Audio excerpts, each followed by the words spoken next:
To the folks who are just arriving, thanks for coming. We are going to give everyone a couple minutes to file in. Really glad to have you all here tonight, and we'll start the presentation shortly. Thanks.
All right, folks, it looks like a majority of us are here.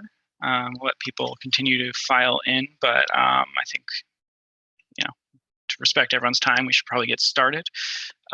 So my name is Dan Beckley. I'm the staff planner with the town. We also have Andrew Shapiro here, who is the Director of Community and Economic Development, Jean Enright, who is the Planning Director, as well as the niche engineering team, who will introduce themselves, as well as Emily Innes of Innes Associates.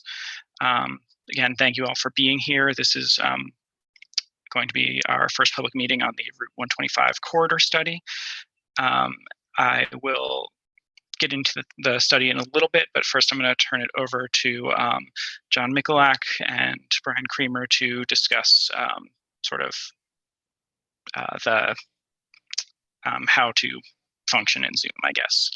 So take it away. Thanks, Dan, and good evening, everyone. Thank you so much for joining us for this public information meeting and for our presentation this evening. As Dan said, I'm John Michalak. I'm the Deputy Director of Transportation with Niche Engineering. With me from Niche Engineering this evening is Brian Creamer, a project manager from our planning department, and Adina Alpert, who's a senior transportation engineer. Also with us is Emily Innes from Innes Associates, and she'll be talking this evening about some of the zoning recommendations. So we've got a lot of information to share with you this evening. We're really excited about some of the things we've pulled together. I just want to go through our agenda really quickly. We'll start with a project introduction. We'll go over the current zoning and the land use along the Route 125 corridor. We'll go over an existing corridor traffic operations and safety. And then we'll go over some of the community feedback and some of the results of our online survey that we've received to date. Then we'll talk about some of the opportunities as well as the constraints as we go over some of the potential options for improvements along the corridor. And then we'll talk about next steps and open it up to questions and answers at the end. So thank you again for joining us, and I'll turn it over to Brian. Thanks very much, John, and thanks, Dan, for the introduction. Welcome all. A couple housekeeping items. So please feel free. This is a community meeting. We want to hear your feedback, and we really do want to hear from you. So we have the chat open this evening. Please be respectful of that. This is, an open Zoom call, but it's the best way for us to, hear from you. The chat will be monitored by a member of our team in real time and organized for discussion. And as questions come up or we are able to interject with questions, we'll be sure to do so. After the presentation portion, there will be an open question and answer session. And we'll make sure that the questions are directed to the appropriate panelist. And we'll get them answered for you. The ones that we may not be able to answer tonight, hopefully there aren't too many of those. But if there are any, please drop us your email or contact information in the chat, and we'll be sure to get back to you. Another feature we're using this evening to kind of engage and get some information from you and your opinions is the poll function within Zoom. So we're going to do a trial run here in a second, but essentially the polls are going to pop up automatically. You don't have to click any buttons within the Zoom window. One drawback of it is that it's not available via dial-in. So if you're on the phone right now, I don't have a way to engage with you, but I can read off the questions, and if you are able to type in the chat via the phone, that's great. You can text it in, but the way it works is that the poll question is going to pop up automatically. You'll submit your response, and we'll see them come up in real time, and then we'll display the responses as they come up. So I'd like to start this evening with a test, a dry run, and as we did a site walk, or really a couple site visits along the corridor, and we got to start at Maggies. First of great ice cream and some hot weather. We want to ask everyone this evening, what's your favorite ice cream color? Flavor. What's your favorite color?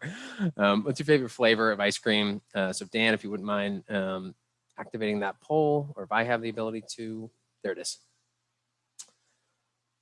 And we'll leave this up for a few seconds here. I see, Fast and Furious. We've got about 20 of 30 responses coming in. And we're going to close the poll here in 3, 2, 1. That's great. And I don't know how to share the results. Are we sharing them? It comes up different. Okay, great. That's awesome. Clear winner on coffee. That's awesome. I do also love coffee ice cream. We don't get the chance to vote as panelists. Check another one for coffee. So thanks. I'm glad you all figured that out. It's pretty intuitive, but great. So what we'll be doing tonight is I'm going to give a brief introduction about the current zoning, land uses along the corridor, and really just some context about the corridor itself. And I also first want to turn it over to Dan to talk about some of the ongoing, really town-wide and Route 125 specific planning efforts. Thanks, Brian. So again, I'm Dan Beckley, the staff planner with the town. To start, I want to say that this study was made possible by a real estate technical assistance grant from Mass Development. Big thanks to Claire O'Neill, who is the Mass Development project manager on this project. And Mass Development set us up with Niche Engineering and Innes Associates. So another, great opportunity. And we're just grateful to be working on this project. And the reason we're pursuing this in the first place was, a lot of it is feedback that we got from you all, the public, provided sort of the town with, input through various planning processes. So in the 2018 master plan, it explicitly references sort of focusing on mixed and highest and best uses on key corridors like Route 125, emphasizes different multimodal transportation opportunities, which is something we're looking at in this study, and also specifically says studying opportunities in key corridors like Route 125. Another ongoing project we have right now is the Lake Cochicoic Watershed Plan, which encompasses a small part of the Route 125 study area, but is still very relevant as we consider land uses and what needs to go into protecting North Andover's sole source of drinking water. Another great opportunity that has come along is a MassWorks grant to extend sewer from Sutton Street to the Haverhill line along Route 125. And that provides just an excellent opportunity as we consider land uses of the future, what Route 125 will look like. And one of the parts of that is the Amazon Osgood Landing redevelopment, which is, the biggest project this town has seen in recent history. And so these are all big things that are happening that relate to this corridor, and alongside those, we really want to consider, what transportation, traffic safety, infrastructure, and zoning will look like to best accommodate sort of the goals outlined in these different projects and plans that we And so I will turn it back over to John Mikulak, and he's going to get into sort of the conditions in the area. I think I might take the photos. John, Okay. you're absolutely welcome to help me out here if I miss anything. I'm sorry about that. No, go ahead. Right, Brian. I hope this isn't news to anyone on the call this evening, but obviously we're talking tonight about Route 125 Osgood Street, specifically the section between Sutton Street and the Haverhill Town line up at Bradford Street. Where you see obviously the major land uses along the corridor, Osgood Landing or 1600 Osgood, major intersection up there at the north at Holt Road, Barker's Farm on the east side, across the street, so to speak, from Princeton Properties. We've got the Lawrence Airport on the south and the lake on the east there, and the intersection with 133. That is our study area. The major transportation assets in the region, obviously 125 parallels 495 in many ways. The nearest on-ramps are on the south at Sutton Street and the north at the 125 connector up in Haverhill. Adjacent to the corridor, we've got a couple major open spaces and protected open spaces, specifically Osgood Hill Conservation Area at the south. Sorry, for orientation purposes, north is now shifted to the right here, and we want to make sure we can get the whole corridor on the screen. And then just off the corridor, but linked really, and an important adjacency are all these, the farm and Carter Hill Conservation Area, all the conservation areas to the east, or planned south here, but are pretty darn close to the corridor itself, and adjacent to Barker's Farm. And then important, certainly from a development and land use perspective, our environmental resources, particularly wetlands in this case. 125 kind of exists on a ridge, and you notice if you've driven the corridor that you come up to a major high point at the Barker's Farm stand, and then you start to descend back down. So Osgood Landing and the areas north of the corridor generally drain into the Merrimack River, whereas the south and east side of the road generally drain towards the lake. I want to turn it over to Emily to give us a little bit about the existing zoning. Thanks, Brian. I think the key at this point of the discussion on the existing zoning is to note just how many different zoning districts there are. What this means is that there's some inconsistencies in both the types of uses that are on the corridor and also how those uses are situated. So differences in setbacks, differences in density. And so as we think about the future of the corridor from a zoning and land use perspective, understanding what's there in terms of both existing land uses and existing development regulations will help us think about what could be there. And we're going to talk a little bit more about this when we talk about the test studies later in our conversation tonight. Brian? Yep. So here I'm going to turn it over to Adina Alpert, who's going to talk traffic on the corridor. All right, thanks, Brian. So as John mentioned in the introduction, I am a senior transportation engineer with Niche Engineering. And first, I will be talking to you about existing traffic operations and safety in the Route 125 corridor.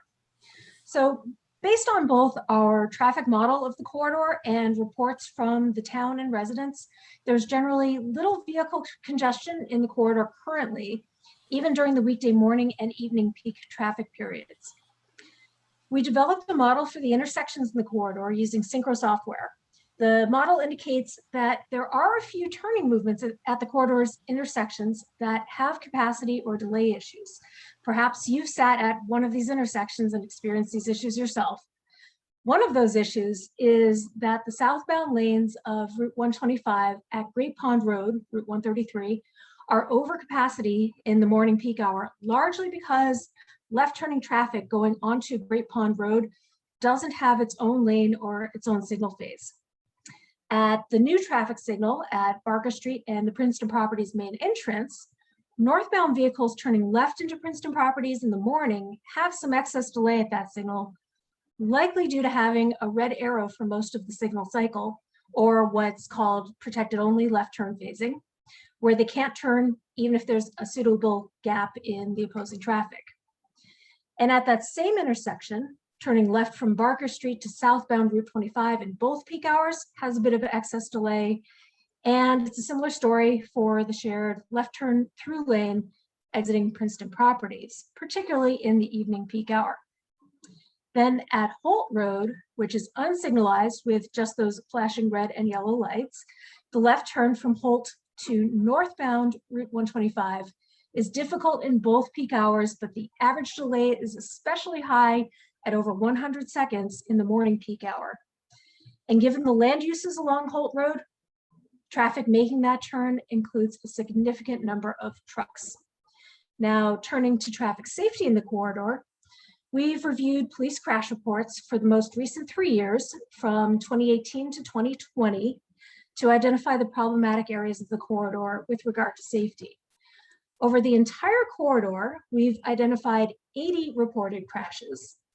I'll note that we are waiting on a few more crash reports, which could increase that number slightly. Of the reports we've evaluated, 28%, or just over a quarter of them, did involve injuries, but thankfully, none of them were fatal crashes. The highest concentration of crashes happened on the southern end of the corridor, primarily at the two signalized intersections there. At the Sutton Street intersection, there were 8 crashes. 3 of them were rear-end crashes, 2 were angle crashes, 2 were side swipes between vehicles traveling in the same direction, where one of those side swipes was between vehicles in the dual left turn lanes on Sutton Street. And then at Great Pond Road, Route 133, there were 16 crashes at that intersection. 8 of them were angle crashes, where 5 of those were between southbound vehicles turning left onto Great Pond Road and the opposing northbound through vehicles. There were 4 side swipe crashes between vehicles traveling in the same direction there, one of those being, again, between vehicles in the dual left turn lanes, this time on Great Pond Road. Now, in between those 2 intersections, there were 9 crashes. 3 of them were angle crashes involving a vehicle entering or exiting a business driveway. 3 were side swipe crashes, and there was 1 each of rear end, head-on, and single vehicle crashes. Then north of Great Pond Road at the unsignalized intersection of Commerce Way and the exit for Butcher Boy Plaza, there were 8 crashes, 7 of which were angle crashes. There were also 3 crashes at the intersection with Barker Street and what's now Princeton Properties, and there were 5 crashes at the Bradford Street intersection. Also of note are 13 crashes that occurred fronting Osgood Landing toward the northern end of the corridor.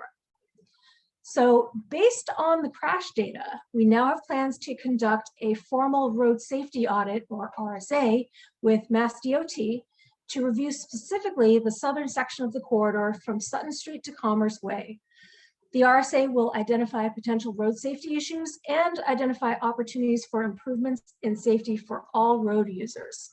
Niche will be leading the RSA, and it will include a multidisciplinary team from the town, the Merrimack Valley region, the state, and the Federal Highway Administration. The RSA field visit and meeting likely will take place in mid to late July. Next slide, please. Before we move on too much, there's a flurry of questions that seem really pertinent to this. We do get into traffic and safety related recommendations later in the presentation this evening. If any of the panelists or see any questions here that we want to bring up now. I see a few questions about the study area. Yes, the intersection 114 and the Main Street and 125 intersection are outside of the study area. The southern terminus of the study area is down at Sutton Street, China Blossom. And the last one here from Fred, does the crash data indicate an unsafe road that should be remedied? Or is this volume of accidents what is expected, not requiring additional mitigation? I'm going to turn that one over to Adina or John. Yeah, sure. So often what we do is calculate crash rates for intersections, which is a function of not only the number of crashes per year, but also the volume of entering vehicles. We have not yet calculated that for these intersections. This was just a preliminary safety analysis at this point. We will be calculating it, but my feeling, just based on what I see here versus what I've seen elsewhere, is these are not extraordinarily high numbers of crashes. There are likely things about these particular intersections and stretches of roadway that have opportunities for improvement, for mitigation, that would reduce the potential for the frequency of crashes and the severity of crashes going forward. So as we go forward in this study, we'll have a better answer of really just how this compares to other intersections and roadway segments within the MassDOT district, with that, and within the state, and also what we can do to help improve the safety. Thanks. One more quick one here before we move on to the survey results. The last question that was entered was, do you consider intersections from parking lots such as the Butcher Boy Plaza? Yes, absolutely. So one of the places that had a fairly high number of crashes was at the Butcher Boy exit driveway, which is also Commerce Way on the other side of Route 125. That was 8 crashes total over that 3-year period. And so, yes, we are definitely looking at that driveway. Not so much the other driveway, the entrance driveway for Butcher Boy, as it does not specifically have any crashes that were reported in that 3-year period. However, if other driveways show up within our safety analysis, we're certainly going to take a closer look at those and see if there are things we can do to mitigate, whether that be something that can be done entirely within the roadways right of way, or if it needs to be something coordinated with the private property owner. Thanks, Adina. All right, very good. All right, well, great. Okay, so now turning to the community feedback and the results from the online survey. Next slide. So getting feedback from the community has been crucial to getting the full picture prior to any decision making in this corridor study. It is important for us to gather the thoughts and opinions from the residents, business owners, the town and regional agency staff, and other community members to help guide the future vision of the corridor. We've engaged the community in a few ways prior to tonight's meeting. Firstly, on Saturday, May 1st of this year, we held a site visit at the corridor. 13 residents, business owners, and members of the town select board joined the project team that you see presenting here tonight at 3 key locations along the corridor. First, we met in the parking lot at Maggies Ice Cream, as Brian mentioned, and we discussed there the adjacent intersection with Great Pond Road and other elements on the southern end of the corridor. Then we gathered in the parking lot at Princeton Properties with a walk up to Barker's Farm to discuss that new development, the farm, and other mid-corridor elements. Then we met up in the Osgood Landing parking lot to discuss the new Amazon development and the associated proposed improvements to the roadway fronting Osgood Landing, as well as other elements pertaining to the northern section of the corridor. It was a productive day. We heard lots of insights brought up, and there were some great discussions. We also conducted interviews starting in April with 11 stakeholders in the corridor, including the town's Department of Public Works, Police Department, and Commission on Disability, the Merrimack Valley Regional Transit Authority, the Merrimack Valley Planning Commission, Lawrence Municipal Airport, Barker's Farm, and other large landholders and major businesses along the corridor, including Butcher Boy, Princeton Properties, Aussie Properties, and Amazon, including their developer and engineer. Also, on the project website, we posted an online survey available for all community members to take. I will get into some of the results of the survey in a moment, but first I want to highlight some of the key takeaways from all these community interactions. Regarding the design of the corridor overall, we heard over and over how the lack of pedestrian infrastructure is a major issue. Currently, sidewalks are intermittent on both sides of the roadway. And sections of sidewalk have been built in recent years, but there are still major discontinuities that prevent pedestrian access to all that the corridor has to offer. Many people highlighted the importance of the existing views and the open spaces, and people generally would like to preserve the views and open spaces, though they are open to developing some new businesses directly along the corridor.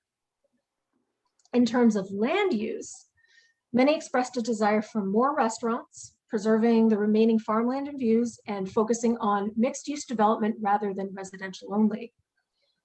So with convenient access to 495 to the north, there's opportunity to add light manufacturing uses to the corridor, and there are opportunities for small distribution operations as well.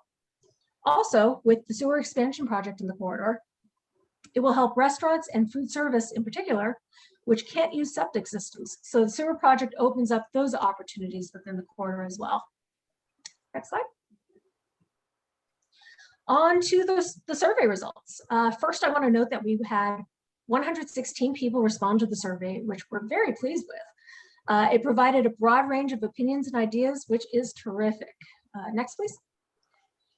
The first question in the survey asked about the reasons that the respondent visits the corridor, where people could pick multiple answers. 72% of people indicated they visit the corridor for shopping, and the same number for takeout dining. 70% come in for dining in, and 46% are just passing through the corridor. 34% use the services provided in the corridor, and 34% also chose the response other. Now, 35 of the 40 who chose other used the write-in space we provided, and 31 of them, or 27% of all respondents, indicated that they used the corridor because they live there, live nearby, or are a resident, of course. Other write-in answers included Barker's Farm, Butcher Boy, bicycling, and visiting other farms in the area. Next slide. We then asked people what people like most about the existing corridor. Of the 89 free-form answers provided, 32 of them indicated that the existing businesses and services, they like the existing businesses and services, 30 like the restaurants, and 20 enjoy the open spaces and views. I should note that individual answers sometimes mentioned several of these categories, which is great. 6 people specifically mentioned the potential for growth in the corridor, and another 6 specifically said they like nothing or not much in the corridor, which is an interesting response that we definitely took note of. There were also 3 responses indicating they like the new traffic signals as they help with access to Barker Street, Princeton Properties, and Osgood Landing and the future Amazon location. But there were also 2 people who indicated they like the corridor because there are not too many signals, with the implication that they hope that not many more will be added. Next slide, please. We asked everyone to select their top 3 issues with the corridor from this list. 71% selected traffic safety as one of their top 3 issues. 59% selected pedestrian access, and 52% see traffic congestion as a top issue. Bicycle access was also important to many, with 42% selecting that. Next one, please. Then we asked for improvement ideas, providing a free-form answer space for people to share their thoughts. We received 98 answers for this among the 116 total respondents. 42 of the responses indicated an interest in improving pedestrian facilities, be it installing new sidewalks, creating continuity of sidewalks through the corridor, or creating separation between sidewalks and the roadway, or improving pedestrian crossings at intersections. 25 people specifically want improved bicycle facilities, which could be on-road bike lanes or shared use paths, and separation of bicycle facilities from vehicular lanes was also of interest. 20 responses indicated a desire to reduce traffic volumes and vehicular speeds. Ideas for speed reduction included narrowing the lanes and increasing enforcement. But I will note that there were some conflicting ideas out there among respondents. For example, 5 people specifically mentioned increasing travel lane widths because the lanes feel too narrow, which is the opposite of the previous suggestion to narrow the lanes for reduced speeds. 15 people would like to see improved access at some of the driveways along the corridor, where Butcher Boy's exit driveway was mentioned specifically by several people. Some people suggested a traffic signal there. 14 want development to be limited in some way or ways in the corridor going forward. And 10 responses were about improving the intersections at Sutton Street and at Great Pond Road, with suggestions that included adding a left turn lane or left turn arrow specifically for southbound vehicles at Great Pond, and to reduce the speed of right turning vehicles such as southbound at Sutton Street. Other ideas included improving the streetscape with trees, lighting, and benches, repaving and restriping the roadway, improving traffic signal timing with coordination, actuation, and maybe overnight flashing, adding attractions in the corridor such as a museum, an entertainment center, auditorium, or a sculpture park, providing sidewalk connectivity to the boat launch on Great Pond Road and to the schools to the south, adding truck restrictions to force Amazon trucks to travel to and from the north only, implementing traffic calming or a road diet, and adding permissive left turn phasing at the new signal at Princeton Properties and Barker Street. Next slide, please. We also asked people to rate elements of the corridor as strengths, weaknesses, or neutral aspects. Rated overall as strengths were the mix of businesses and uses, proximity to 495, and proximity to Ward Hill and nearby business parks. The one element primarily seen as a weakness in the corridor is pedestrian and bicycle safety and access, which is no surprise based on all the other community feedback we've received and answers to the previous survey questions. So the survey results overall provided us some great insight into what the community would like to see going forward and the vision of what the corridor can be in the future. And we're grateful to all the respondents of the survey. If you took the time to fill out our survey, thank you very much. Now I'm going to turn it back over to Emily to talk about the future uses in the corridor. Thank you very much, Adina. So we're going to talk about, as Adina mentioned, the uses in the corridor, a little bit about what the current zoning allows now, and then we're going to look at some test studies, and I'll explain what those are and what we decided to test and what we learned from the tests. So next slide, please. So we did 4 test sites. You can see they're all on the right-hand side or the east side of the corridor. What we chose were 3 empty lots. So test sites 1, 2, and 3 don't currently have buildings on them. And test site 4 is a small portion of Barker Farm. Now, there's a lot more of Barker Farm that could have been tested, but one of the things that we heard from people is they really valued the views of the open space along the corridor. So we chose as our test site a space that's in between the houses on the farm and a previously developed site. And you'll see that when we get closer.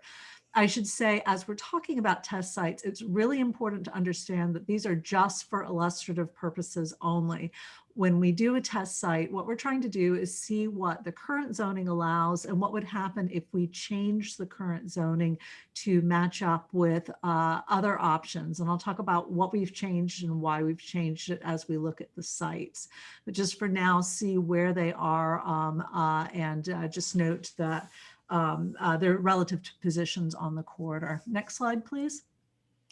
So as we thought about uses to tasks, because uses help determine some of the dimensional standards, and most importantly, they help determine parking, which will become an issue. We looked at all of the different zoning districts you saw earlier and tried to find the common uses among the different zoning districts. So in 4 or more of the districts, you see all of those uses on the right-hand side. We know those are common throughout. The middle are those that are allowed in 3 or more of the districts. And then the right-hand side is those that are allowed in 2 or more of the districts.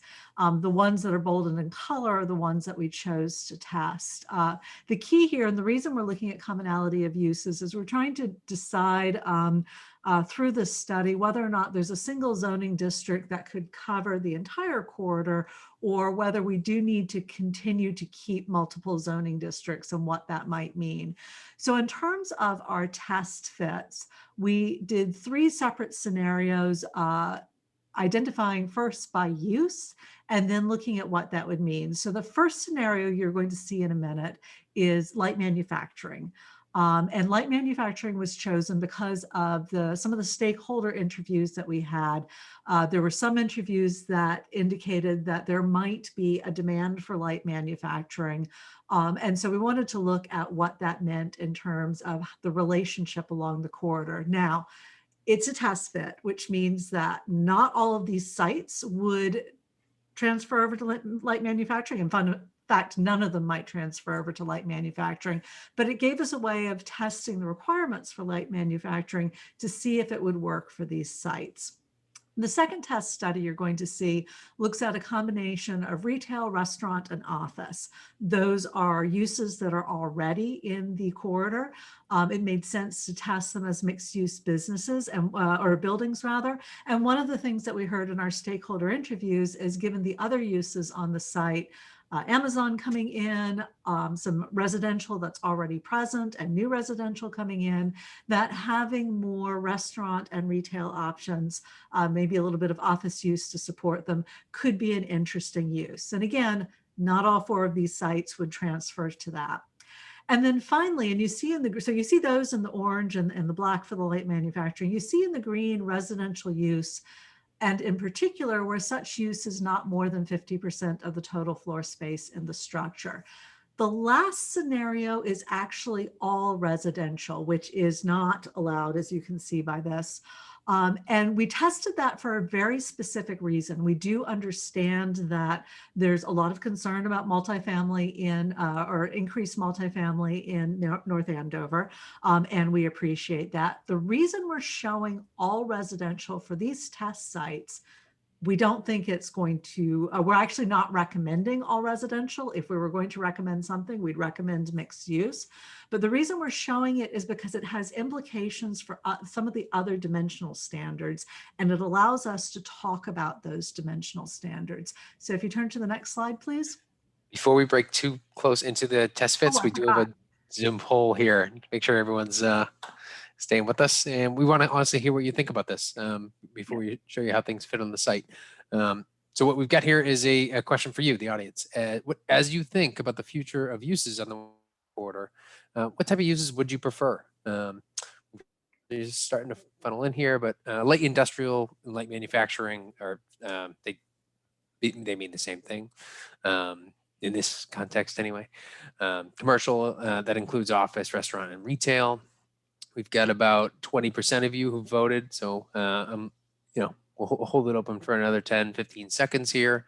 Medical as a solitary use, hotels, a mixed use, or residential only. And they can use more than one, right, Brian? They can, yes. This is a multiple choice. So if you like all of these, you could choose all of these if you're, or none, I suppose. That's an option. We are up to 75% reporting. We're going to close the poll here in 5, 4, 3, last ones, 2, 1. We can close it now. Thank you very much. Interesting. Okay, so a clear winner for mixed use and restaurants. Close second coming in with the commercial, office, restaurant. I think restaurant's probably the favorite there, and retail. Great, thanks so much. Emily, I'll turn it back over to you to get into some of the test fits. Perfect, that's great. And in fact, it's really helpful to know in advance of this discussion some of the things that people are thinking about. So if you just want to advance to the next slide. So here you're going to see the first of the test fits. This is light industrial for test site 1. That's closest to the border for Haverhill. And you're going to see each of the scenarios on each of the lots. So we'll do all the light industrial first, all of the restaurant, retail, office, and then all of the residential only. Light industrial fits well on the site. These would be all of the light industrial that you see are single-story buildings. In our interviews, we discovered that and know from previous work that light industrial buildings are about 65 feet high, but still single story, so they can be very, very tall. Some Something else that you will see on all of these, not just the test site one, is you'll see that dotted green line to the left-hand side. So one of the things that's different from your current zoning that we're testing is an expanded front yard setback. Front yard is the distance between the lot line and the building. And we're testing this expanded setback to show a multi-use path that in theory could extend the length of the corridor. Now, there are issues with how you would incorporate a multi-use path with existing sidewalks and et cetera. But remember, these are tests. So question number one is, if you expand the front yard setback, if you deepen that, what does that mean to allow for a multi-use path? What does that mean for fitting buildings on the site? So test site one is always a 50-foot depth. 2, 3, and 4 are always 30-foot depths. And that compares to the current corridor district 3, CDD 3 is 15 and general business is 25. So it's a little bit deeper than the two of those. The rear setbacks are always 30 feet, which is a little bit different from what currently exists. So that's the CDD 3 is the 30 feet, general business is 35 feet, but we had to adjust the rear setback in order to allow for the increased front setback.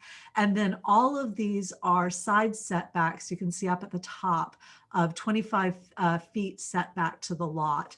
And that is currently the general business setback. It's a little bit deeper than the CDD setback. So we're really working with the current CDD and the general business zoning in order to set up the rules for this. The other thing that we're working with that's current is all of the parking is based on the current ratios, and you're going to see that's an issue as we move forward. General business does not have a floor area ratio, which is a ratio of the number of building square feet to the lot.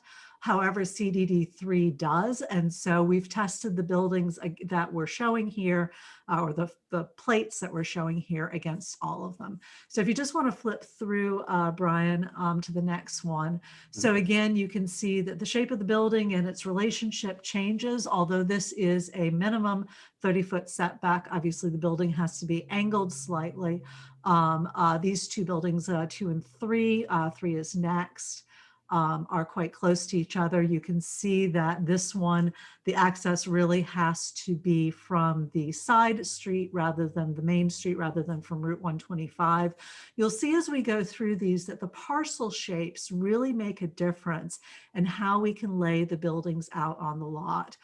Test site 4, so this is an important one to pause on. Test site 4 is the one between the existing little plaza here that has a couple of restaurants and the salon and some of the Barker Farm buildings. This is actually a portion of a much larger lot. You can see the actual lot size is almost 17 acres. So we use the setback from this side building here. And I want to apologize to Barker Farm in advance for using some of their land for our test fits. Again, stressing that these are not real projects. They just give us an idea of how the rules work with different parcels along the corridor. So there's no problem in fitting light industrial and the required parking on the site. If you go to the next slide, please, Brian. This is the beginning of the retail, restaurant, and office. And you're going to see that the parking has expanded enormously and the buildings have shrunk in all of these test sites. And there's two reasons for that. One is we tried to do fairly standard building depths for industrial. We measured a couple of industrial buildings in the area. So that they were running about 200 feet deep, depending on which site it was. For office retail, for small retail, 80 to 110 feet in depth is more standard. You're going to see for these that they are all 80 feet in depth, although I think one of them turns the corner a little bit. So with all of these, again, you can see the parking is really increasing. The buildings are shrinking. Note the number of stories is also changing radically. So while that previous slide was 2 stories, this is only 1 story with all that parking. And the reason is your restaurant parking at 15 spaces per 1,000 is quite high. And that makes a huge difference to these test sites and also to the reason we chose to test residential only. And then your office is not bad. Your parking ratios for your office and your retail are a little bit closer to average. I will say that your medical office, we didn't test that because that is also significantly high. So whereas your regular office is 3 parking spaces per 1,000, your medical is 4.5 per 1,000. Next slide, please. And so again, you can see a much smaller building with a huge amount of parking here.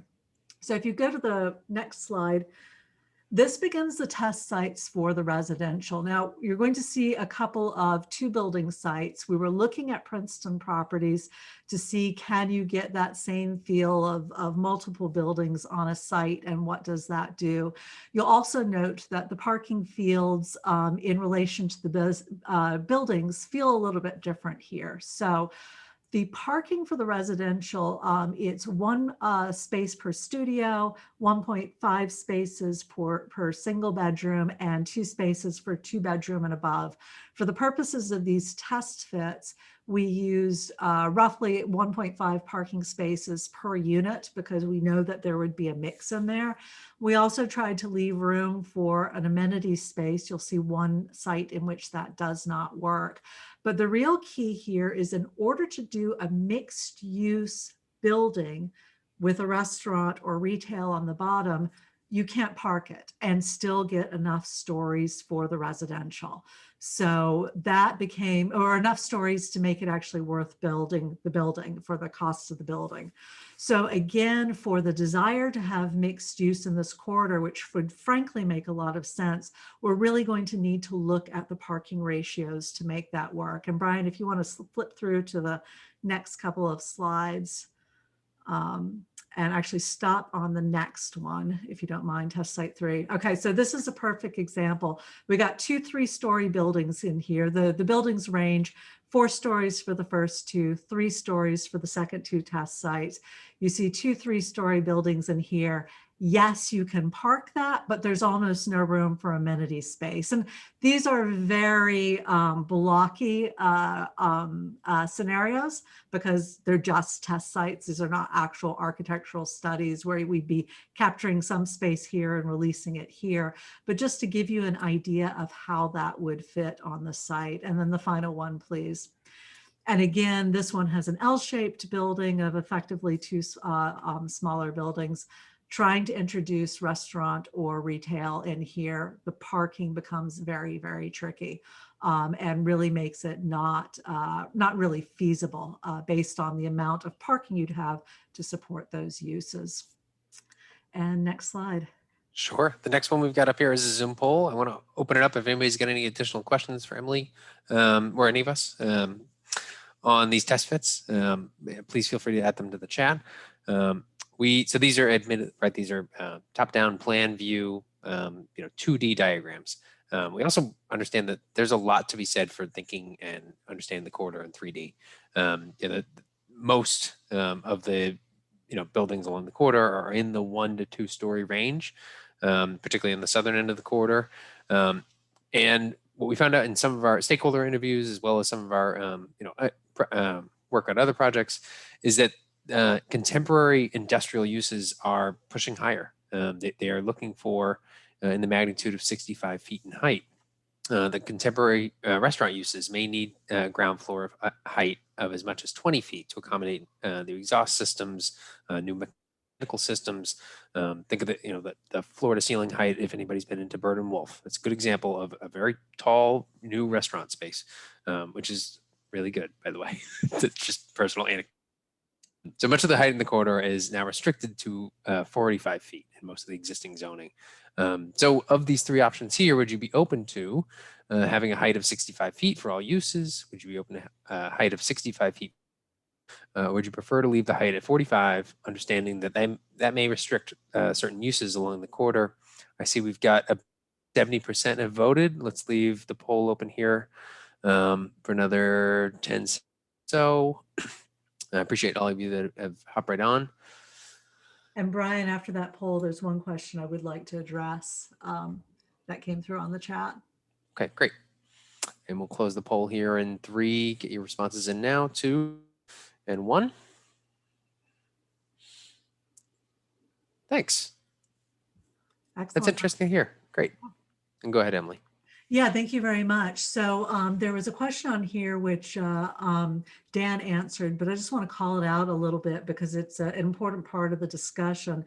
The question was, did you consider the homes on Bradford Street during your tests? And I think Dan answered it extremely well in the chat, but just to add to that, you know, when you talk about zoning and changing zoning, it's not just about the dimensional standards. It's also about, you know, do you put development standards in there, such as buffering? If you're talking about uses that are next to each other that are different, do you have some sort of light or noise or other impacts that are buffered in some way, whether it's by increased distance? It's one of the reasons I use the 25-foot side buffers rather than the 20-foot side buffers. So definitely as we move forward and start thinking about actual recommendations, we would look to the adjacent uses and see what we would need to put in as recommendations to make sure that adjacent uses can play nice with each other along the corridor. So thank you for that question. And unless I'm going to propose that Mr. Wakeman, if you don't mind, Brad Wakeman asked, how do you, you know, consider developing one of North Andover's few working farms? I think that's a really important question. It's one we want to address tonight. It's certainly not something we undertook lightly, and you know we did so in consultation. You know we certainly met with the Barker family on our site walk, but I do want to address that at the end if that's okay, and I want to make sure that we talk through the transportation alternatives that we've developed, you know, as part of the feedback that we got from the community survey.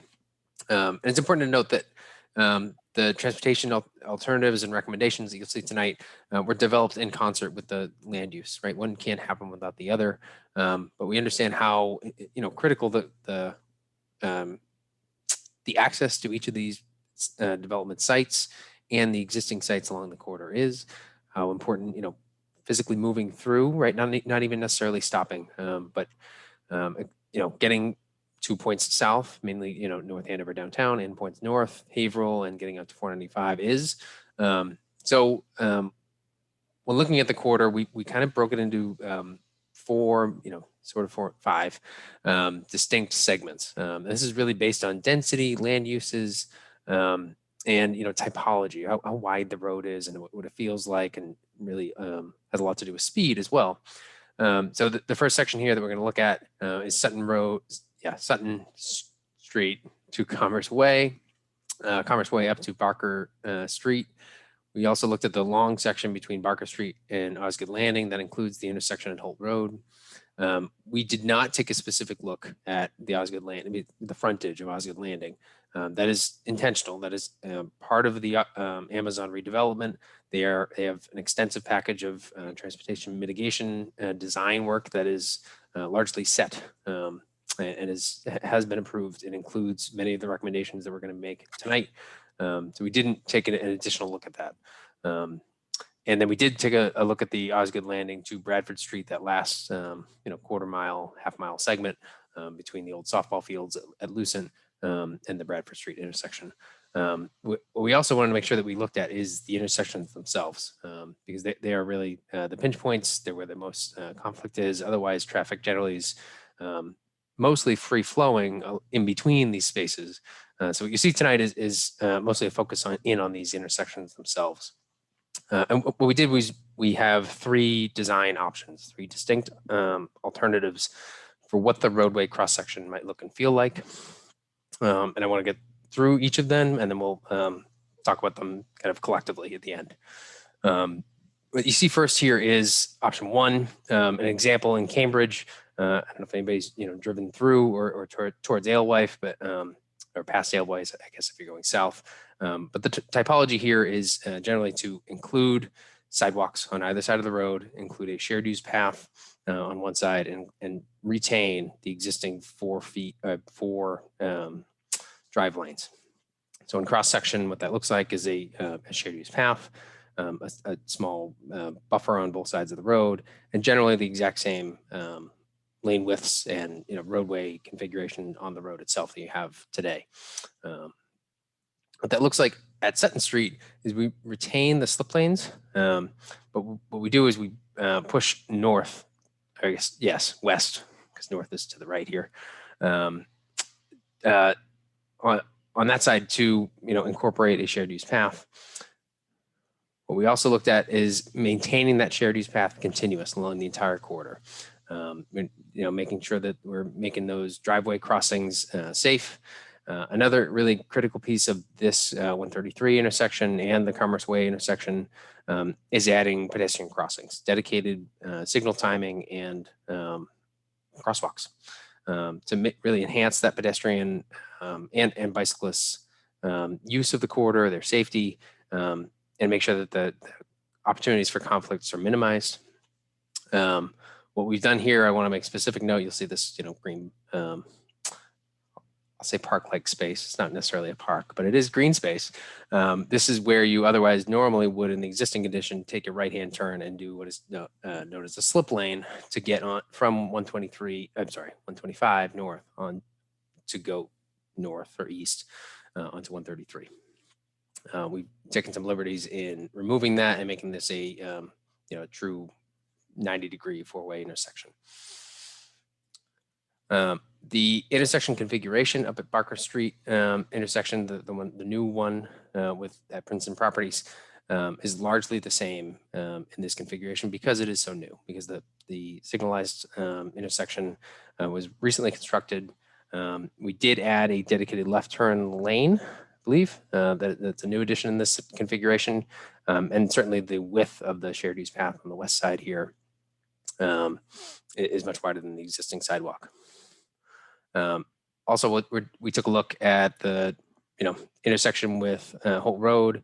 This is a much wider section of roadway, right? This is a full 4 lanes plus the turning lane, and really generous radii for the trucks that are turning onto and off of Holt Road. What that looks like zoomed in is a much more generous shared use path. We did find that we needed to keep the sweeping turning lanes to get onto and off of Holt Road. We tried to make sure that the crossings there, specifically for the shared use path, are safe, and you give pedestrian and cyclists some refuge to make that crossing. Option 2, we took a different approach with the bike lane. Instead of having it to be a shared use path on the west side on one side of the road, we took a look at an option that had a buffered bike lane. So truly on grade within the surface of the road. And what that looks like in section is cyclists would be within the lane of travel on asphalt surface, and then either side of the road would have a 5.5 foot wide sidewalk. Some strengths here is that there is improved pedestrian and bike access on both sides of the street. There's no one side that is favored over the other. The downside of this one is that with the increased bike lane widths, we do have some right-of-way impacts on some of the tighter sections of the corridor. So what that looks like, in the interest of time, I do want to make sure we save time here for public comment and questions and discussion. So I'm going to mosey on through these, but Sutton Street, we see here is the bike lanes on the east and west side and sidewalks on both sides. Same exact configuration on the roadway here other than the bike lane. One thing we did want to call out, in addition to this, the slip lane alternative here, we felt like safety-wise, it was incredibly important to lose that. Another conflict point is this left turn into the driveway into Butcher Boy. And we, as a design team, took some liberties, and we are not necessarily proposing, but we took a look at the option of connecting the driveway instead of onto 125, connecting it onto Great Pond Road. That has many issues, but it also has some strengths. One of them being that it takes away the conflict point of that left turn coming south on 125. It does force those cars to turn left onto Great Pond Road and then left into Butcher Boy Plaza. And one of the downfalls, maybe the Achilles heel of this scenario, is that if there was a backup to take a left to get into Butcher Boy Plaza, is that it blocks the exit from Maggies. We're not at all proposing this. This is not necessarily a design that we're pushing. It's just one thing we want to make sure that we're taking the feedback that we heard from the survey. We're looking at design alternatives to meet that. Both pedestrian and vehicular safety are incredibly important. What we also looked at up at Barker Street in this option 2 was to make sure that we fit those bike lanes and turning lanes in. It looks like I'm getting some of the chat, but it looks like they're getting addressed. So thank you, team. One nice thing about this intersection, tightening and Barker Street coming out at a 90-degree angle is there is some additional landscape space here at the roast beef plaza. I'm sorry, I'm blanking on the name of the roast beef place. That's embarrassing. I'll think of it. It'll come to me right after this. Sorry. But there's some benefits to this scenario in that there's certainly more room for cyclists and pedestrians. The pedestrian crossings are much safer here. But this is largely similar to the existing configuration.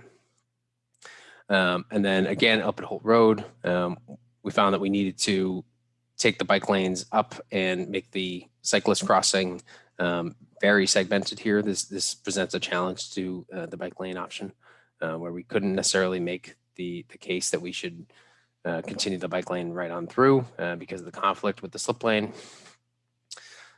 Before we break into option 3, I did want to open it up to a poll here to talk about parking. It's the one piece that we sort of got to that Emily definitely mentioned in the restaurant and retail segments and medical office.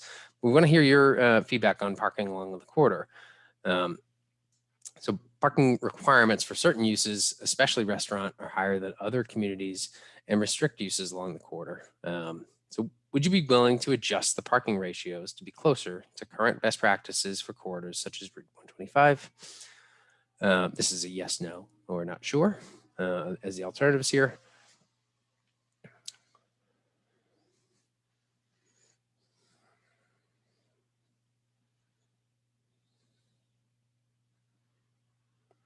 We're getting about 50%, close to 60%. Oh, not sure what that means. Thank you, Gordon. Emily, do you mind running us through what it means to adjust parking ratios or parking requirements here? Yeah, absolutely. And thank you for the question, Gordon. So parking ratios are in your zoning standards or your zoning bylaws. People who propose restaurant, retail, any sort of use have to provide a certain number of spaces. For dwelling units, it's usually a certain number of spaces per unit. So I mentioned 2 parking spaces for a 2-bedroom, 1.5 for a single bedroom is an example of your code. For other uses, it's usually a number of spaces per 1,000. So for restaurant, it's 15 spaces per 1,000 feet of gross floor area in your code. For office, it's 3.5. For residential or restaurant, retail, it's 3, and so forth and so on. And so what we're saying is certainly for restaurant, 15 spaces per 1,000 square feet of gross floor area is very, very high. And that's putting pressure on your ability to develop other uses on a mixed use site, because you have to devote a lot of the parking area to just the restaurant. So we're asking if you're, as a community, willing to rethink some of those parking ratios. And again, this helps us as we move forward. There've been a lot of questions about what we're recommending. And at this point, we're not recommending anything. We're just looking for input. Great, thanks. And I think thanks, Dan, for closing the poll. It looks like the majority of you are interested, or at least open to the idea of reconsidering parking ratios or requirements along the corridor. Really helpful. Yeah. And I did see in the chat that Jonathan S., I didn't catch his last name, it went away. Sorry about that. But if the intention is to maintain the current four-lane configuration along the majority of the corridor, shared use paths, option 1, would be preferred for Jonathan. And I want to make note that that's really important distinction, that these first 2 options did maintain the 4 lanes of travel along the corridor with dedicated turn lanes at key intersections. This last option, option 3, looked at the option or opportunity for a center 2-way left turn. There's an example that there's many examples of this, but the one relatively local example is down in Reading. And this option does have some strengths. It certainly makes for a much wider and generous pedestrian, and cyclists lanes, and really the whole experience of being pedestrian on the corridor changes significantly with the reduced lane width and the reduced number of lanes. It does have a critical flaw. The traffic engineers modeled these intersections in the corridor using synchro, and where the existing configuration of 2 lanes in each directions in options 1 and 2 had some operational issues for specific movements or turning movements. The option 3 had significant capacity issues at all the intersections. So we did really try to make sure that we looked at all the options, looked at the option of reducing a lane. We can pretty confidently say it would be very challenging to make the case that we could do this 3rd option here, but we did want to make sure that we explored it. What that would look like in practice is a very nice, wide pedestrian shared use path, and then a 6-foot or 5.5-foot, I think, sidewalk on the east side, and a 2-way left turn lane in the center. It does maintain that existing driveway access into Butcher Boy Plaza here. It gets rid of the slip lane, like other options. Upper Barker Street intersection, slightly redesigned, but generally the same configuration that's there today, other than the reduced lane width and a much wider landscape space at the top of the retaining wall at Princeton Properties. And then Holt Road, a completely different feel than what's out there today. But as I mentioned, has some traffic issues or concerns. So these transportation options, as I mentioned, were developed in tandem with the land use scenarios, and they were proposed to all 3 options here. Really, there's improved bike and pedestrian safety on all 3 options. Option 1 certainly has the separated shared use path on the west side. Option 2 has the bike lanes that are difficult for some users, but certainly safer than biking on the road or a sharrow. And all 3 options had a continuous sidewalk as a pro. Some cons are there's certainly going to be some private property impacts, and the potential for utility pole relocations. And certainly the con in option 3 is the current and the future traffic volumes are simply just too high. This is taking both pre-pandemic and current. It just flat out doesn't work, unfortunately, as much as we wanted it to. With that concludes kind of our land use scenarios and the transportation scenarios. And we want to open it up here and have a discussion, answer some questions, and get some feedback on what we've presented to you tonight. Happy to flip back to any other slides. Here's our contact information, and please make sure to visit the website. We'll be continuing to update it throughout the summer. Our plan as the consultant team will be to develop recommendations in a report format that'll be delivered to the town. We'll make sure that is shared with the public, obviously. Certainly, I know Dan and Jean and Andrew and their team will. And with that, I'll turn it over to anyone who's got any comments or questions. Actually, Brian, can we answer, we had that question way back when about redeveloping Barker Farm. And Yeah. I'd love to address that at this point, and then we can move on to some of the later questions. So Sure.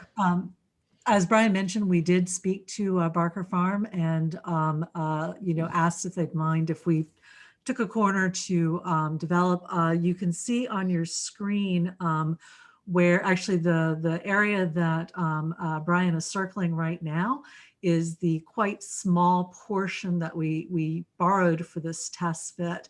And we use that for a couple of different reasons. One is we're well aware that it is a hugely important part of the community.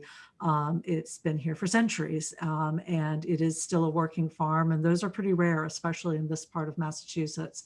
And so we certainly didn't want to, as a test fit, look at building out the entire site. But it's also true that farms throughout Massachusetts are having difficulties staying afloat. And that is a general statement and absolutely nothing to do with Barker Farm whatsoever. But there have been pressures on farms throughout Massachusetts to redevelop. So a test fit that looked at a corner of the farm seemed to be a reasonable and appropriate thing to think about. As we looked at the corridor itself, and another person commented on how the character of the corridor changes as you move from north to south or vice versa.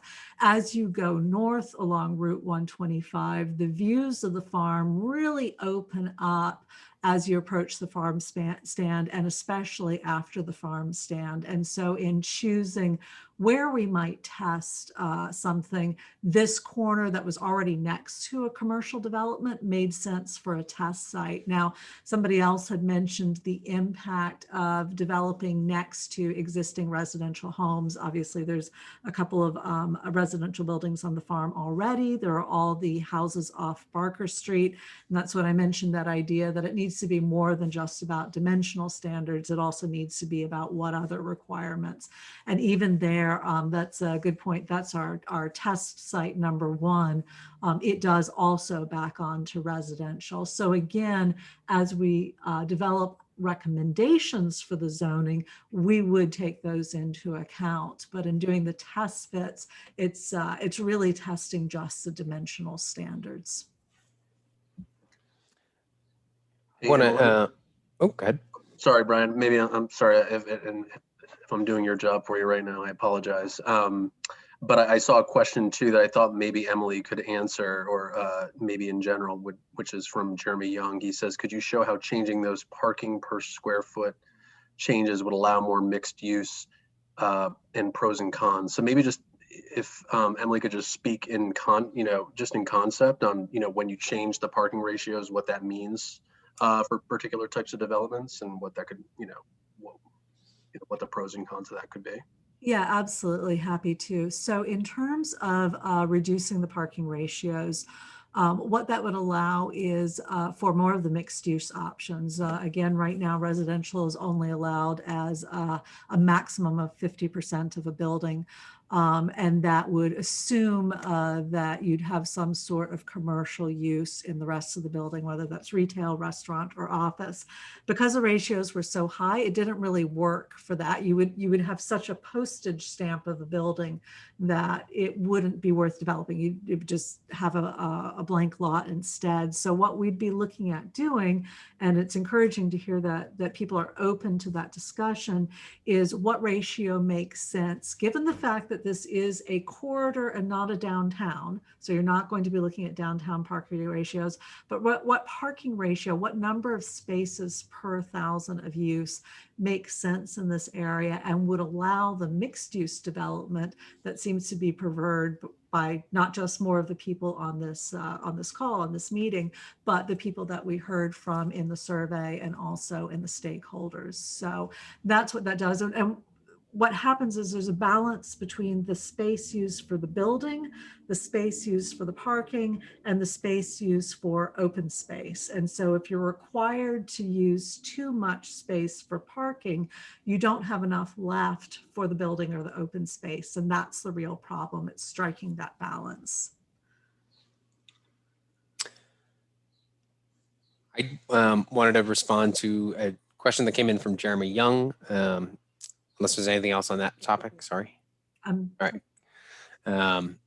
With potential changes at Sutton Street for future use, this is specifically talking about the residential that is just off the screen here. Sorry, that's a poor viewport cut on my part. But there is, I think, planned or soon to be in construction residential that's off Sutton Street. I think that's what you're referring to here, Jeremy.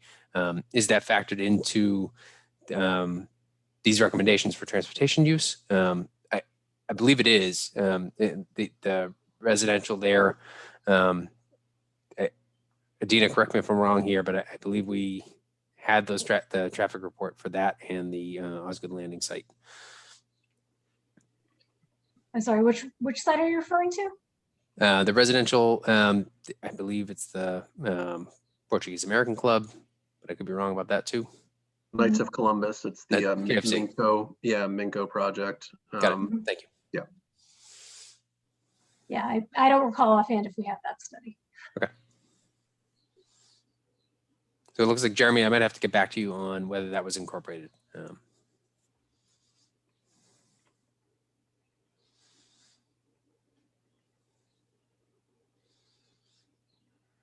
Perusing the questions here.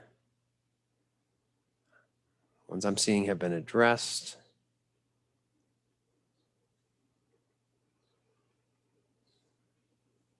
This is a good one. And again, from Jeremy Young, I will turn it to Adina or John. How would increased crosswalks impact traffic? So sure, I can take that one. I think you're referring to adding sidewalks at locations such as at Great Pond Road 133 intersection, where there currently are no sidewalks or crosswalks, excuse me.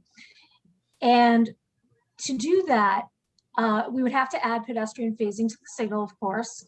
And there are two ways to do that. One is concurrent phasing, where pedestrians are crossing basically in parallel with the main movements on the roadway at the same time, or exclusive phasing, where there is a phase dedicated entirely to the pedestrian crossing, which has no vehicular movements at that same time.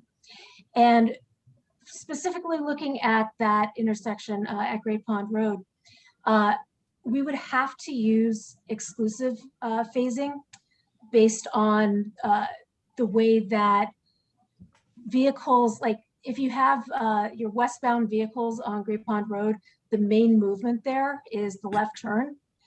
And that would then be conflicting with the crosswalk almost entirely if they were to be concurrent.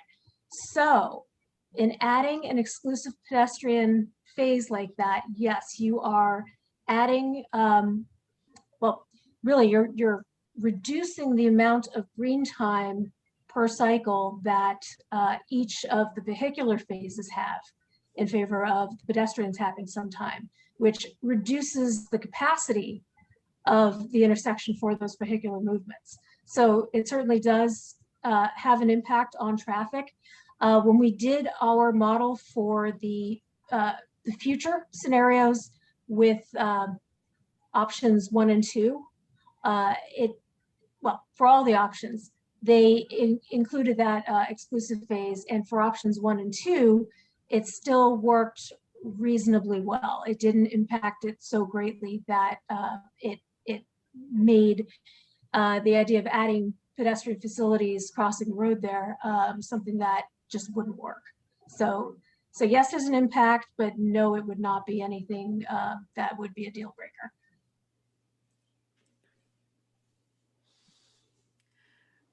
Ryan, there's a question in the Q&A as opposed to the chat. I just want to make sure we saw that. Are there future opportunities to weigh in on options, from Elizabeth Mogan? I hope I didn't pronounce that wrong, Elizabeth. I'm going to posit that the answer is yes, that we will absolutely welcome future feedback and input on the options presented tonight. The mechanism with which we will do that, I don't know if we've discussed that yet. I mean, I think the best way to get in contact with us will be via email, and I'm sure that this presentation will be posted publicly. So I'm going to recommend that we, you get in touch with one of us tonight, if that's okay.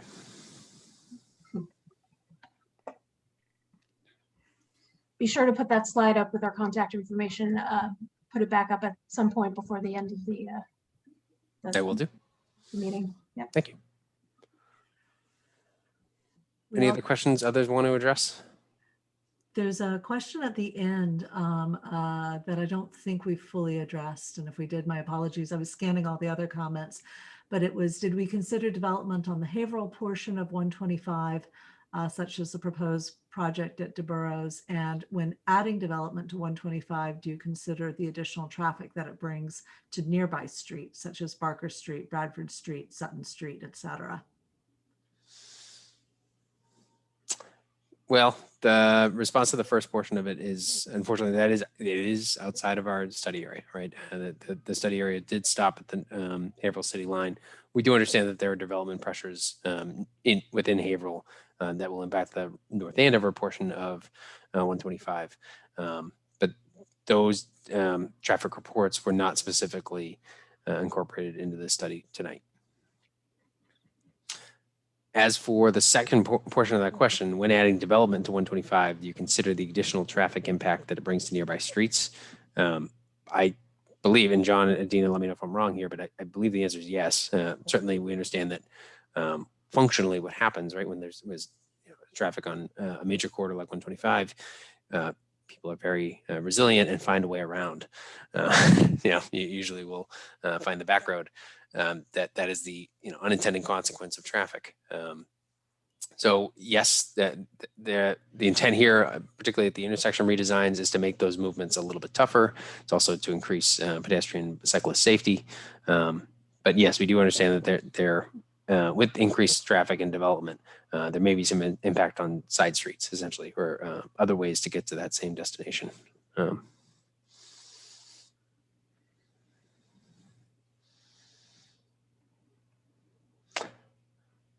Is an interesting one.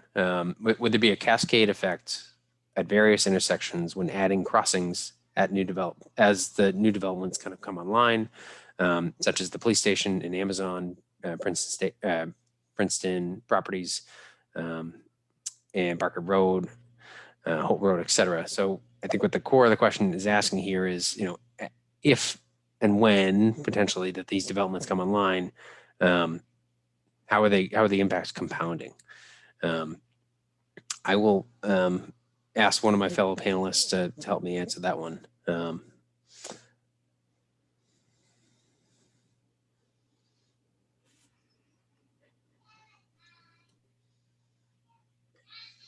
I think the crossings that we know of that are signalized, are spaced well enough apart so that they don't have that impact to each other. And I think that's a consideration when you're looking at the corridor as a whole.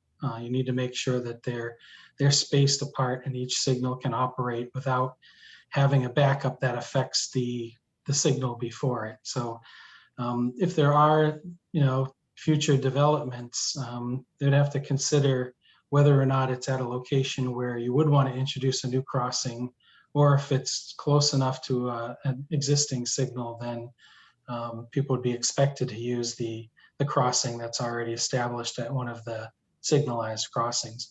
One of the challenges is with a 4-lane roadway, it's not very safe to cross the road anywhere that's not controlled by a signal. You really want to control traffic in order to allow people to cross 4 lanes of traffic, especially with some of the sight lines like towards the crest of the hill near Barker's Farm. So to answer your question, that should be something that's definitely considered when laying out the crossings. And we're looking at this corridor as a whole to accommodate present and future development, but each individual development would be required to look at their impacts via their own traffic study. Once a specific development with a specific traffic use is proposed. So I think there's 2 levels of this. There's one, we're looking at the corridor as a whole, the big picture, to try to make sure we can accommodate these in the future, and then the individual studies that would be done for any future developments.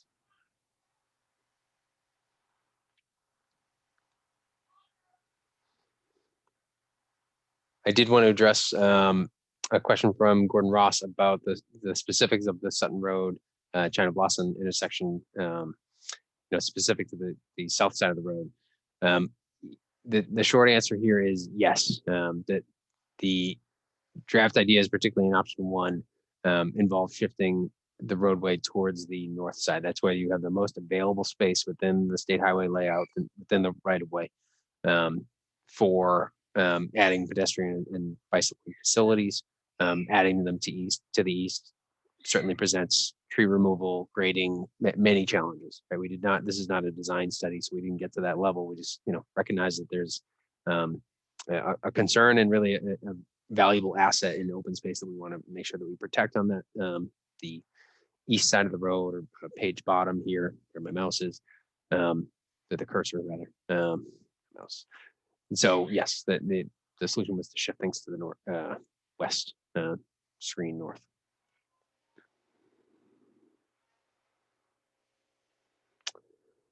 This is a really important question from Jeremy Young. As studies are done and projects are in different phases, are the studies independent of one another? How do traffic studies talk to each other? It seems like the simplest thing in the world, right?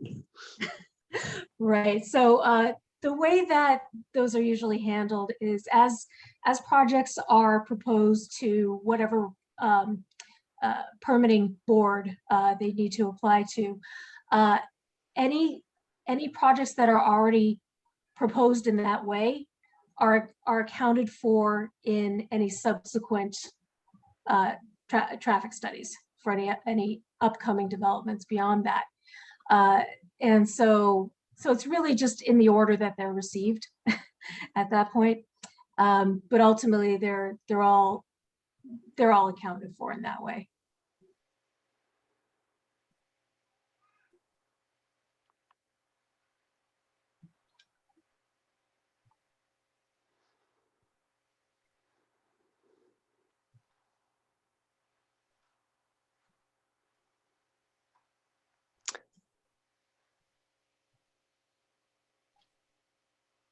So if anyone has any remaining questions, submit them now, but we are definitely going to wrap up by 7:30 or sooner if no one has any questions. Again, appreciate all of you taking the time to provide input, share your thoughts. Yeah, it's very helpful. I also want to make note that the chat log here, we will keep a record of. We're certainly going to make sure that we respond to any unanswered questions the best that we can, and make sure that we incorporate this feedback. We're certainly reading and comprehending what you're saying to us here tonight. So thank you. Really appreciate you joining and for offering so much response in the chat, and for participating in those polls. So thanks.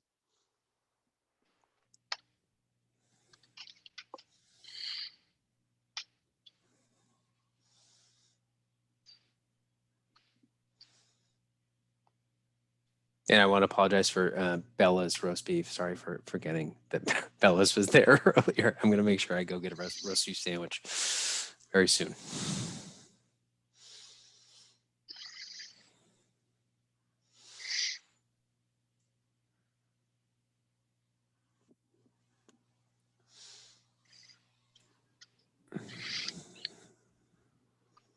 All right.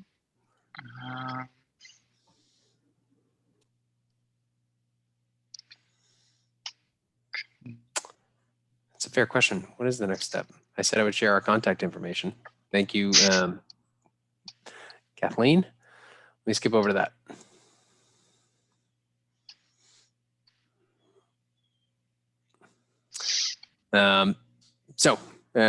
Certainly, if there are any additional questions, please feel free to contact us. Our emails are right here on the slide you have in front of you.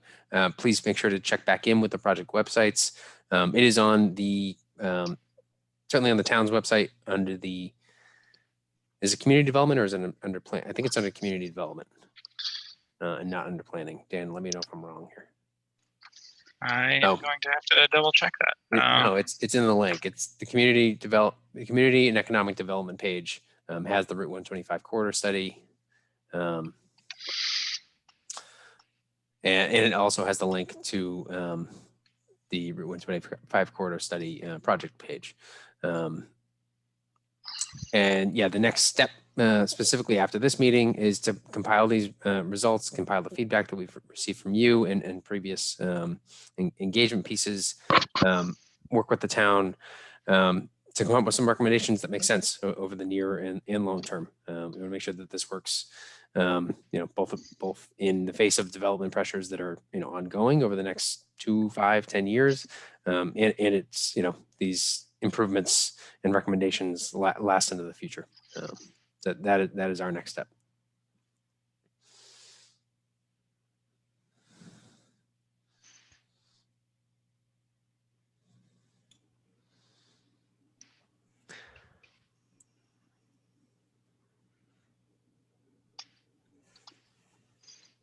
Great. Well, with that, as the MC, I'll pass back over to you, Dan, if you'd like to close this out, or if you have any closing thoughts from the town. I think you guys covered it pretty well. Those who are still hanging out, we're going to leave, but thanks for your commitment. And we will keep everyone in the know as we continue to engage the public and to look at the future of the corridor. Thanks again for coming. I'm going to sign off. I don't know if you guys are, but Dan, can you flip the recording off now? yes, I can do that. It just disappeared. Oh, it's still Okay. says